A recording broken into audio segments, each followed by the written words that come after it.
Hello, and welcome to Strange New England.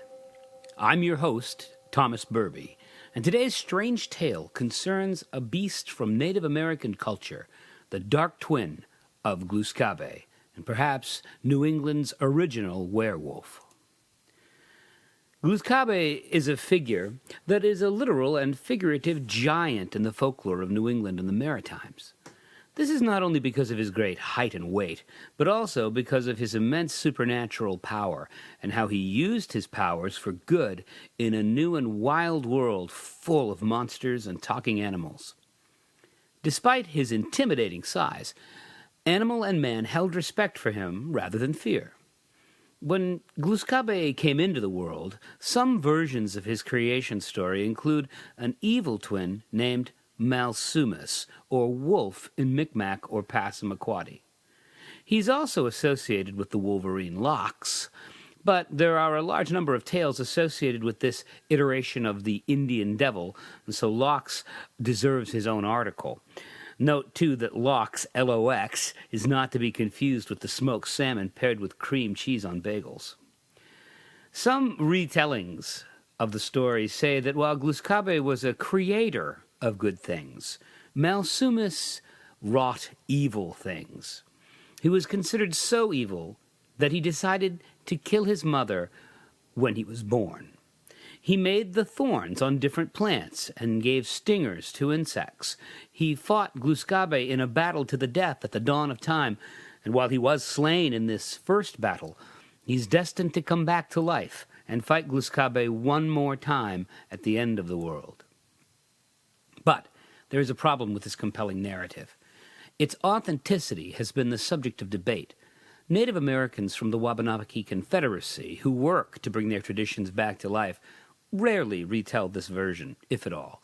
This story contradicts traditional Native American views on the wolf as an evil animal, and is rarely, if ever, a villainous character in the stories of the Wabanaki Confederacy or any other group of tribes. Our first record of Malsumi is from 1884. Charles G. Leland wrote and published The Algonquin Legends of New England. This volume holds 70 stories from Native American tribes in Maine and beyond, 9 members of the Passamaquoddy and Penobscot tribes, and 4 white people who worked with the tribes all helped contribute to this volume. Charles cited 10 written sources in his book as well. The book is available in the public domain and can be found on many websites. Being a thorough ethnographer, he gives credit where it's due. The following sources are attributed to the story that he mentions Malsumi in. Number 1, Mr. Edward Jock, an ethnographer who wrote down a retelling by a Micmac tribesman. Number 2, the Reverend Rand, a Christian missionary who worked closely with the Micmac tribe and published a small collection of Micmac stories in a periodical called The Dominion. And 3, David Cusick, who wrote a book called Sketches of Ancient History of the Six Nations, published in 1848 in New York and printed in both English and native languages. These 3 sources are all either second-hand retellings by white men working in an academic fashion or as a missionary framing Christian ideas in a Wabanaki context. One source might be repackaging native culture to Christianize it, and the others might simply be misled by informants who told stories they thought their white audience would enjoy more than the actual stories. We don't have evidence to prove whether these motives were present, or if these were all cases of unintended misrepresentation.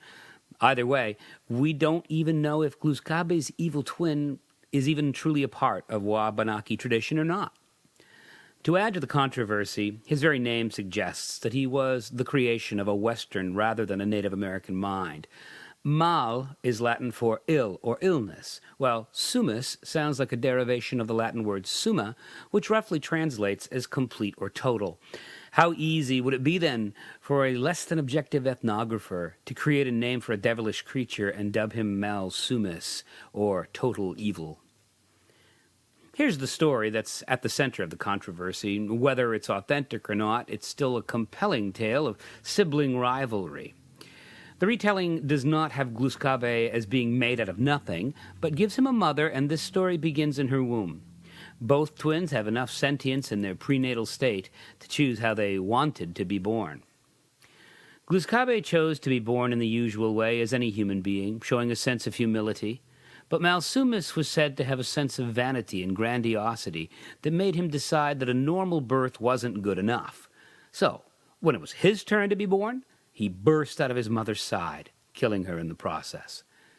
Despite this rough entry into the world, the two brothers had a surprisingly normal childhood, yet Gluskabe didn't forget his mother's death and always held mistrust towards his more violent brother. When Malsumis asked his brother what could kill him, Gluskabe decided that he had to lie to protect himself. So he told Malsumis that the only way he could die was if an owl feather stroked him. Malsumis then told Gluskabe that the blow of a root fern was the only way to kill him. These two brothers held these secrets in a sort of cold war. Neither brother made a move against the other, and Gluskabe because he was benevolent, and Malsumis because he feared for his own safety. A third trickster came into the picture to put an end to this uneasy truce. Related to the beaver for its bushy tail, Miko, or squirrel, talked Malsumis into killing his brother. The story gives an alternate and ominous name to this creature in English: the evil which was in himself. A possible way to interpret this phrase might be that there wasn't a third trickster, but that the squirrel instead was a metaphor for Malsumis' darker side. But here began a series of misadventures that could be interpreted as humorous. In the first attempt with the owl feather, Gluskabe woke up angry. He then said that he'd lied the first time and told him a pine root was his weakness. On the next night, Malsumis attempted to kill his brother, but hit him with a pine root instead. Again, this didn't kill Gluskabe, but made him wake up. This time, Gluskabe didn't allow Malsumis a third chance and drove him off into the deep woods. Malsumis walked near a swamp where a beaver betrayed the weakness of Gluskabe to him, a flowering reed.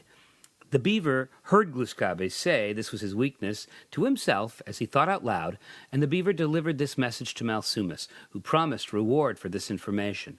The beaver declared that he wanted wings. Malsumis laughed at Beaver's request and walked away. Betrayed, Beaver wasted no time at Gluskabe's hunting camp and told him of his betrayal. Frustrated, Gluskabe took a fern root from a nearby plant and got up without a word. He used his strange weapon and struck Malsumis on the head, dead. Gluskabe naturally was remorseful over this deed, though no one would blame him for acting in self-defense. Leland makes a comparison to Nordic mythology. He states that Malsumis is the Fenris in this true Indian Edda. This comment is made after Leland says there is a prophecy that the brothers will lock into combat one more time at the end of the world, much like the tale of Fenris and his prophesied devouring of Odin at Ragnarok, the fall of the gods. Whatever the truth behind this legend, it's clear that this evil twin has left his mark on the myths and legends of New England. Because his mere existence is a point of debate, it would seem that even invoking his name brings about confusion and contention. Maybe that's the true power of this being after all: to undo peace, bring conflict, and turn our understanding upside down. You've been listening to Strange New England.